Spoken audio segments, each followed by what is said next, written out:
Hi folks, Charlie here. Today I want to talk about forming questions in English. This can be a little bit tricky and I get a lot of questions about this. Today we're going to look at how to form closed questions.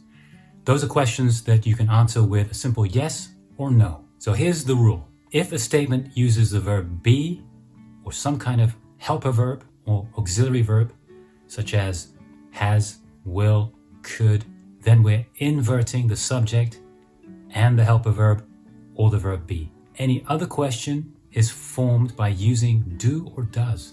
For example, the statement, the sentence, you are Indian. Here we are using the verb be.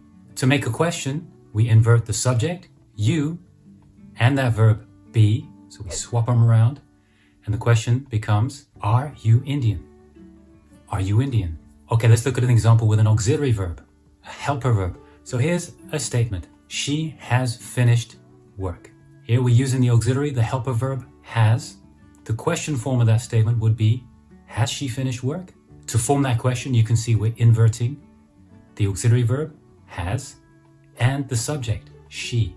Has she finished work? Here's an example of a statement that doesn't use the verb be or an auxiliary verb. They live in Paris. So there, main verb, live. In this situation, we don't invert the subject and the verb. We cannot say live they in Paris. We add do or does. In this case, we add do. Do they live in Paris? Do they live in Paris? Here's another example. She plays the piano. Here, we're not using the verb be or an auxiliary verb, a helper verb.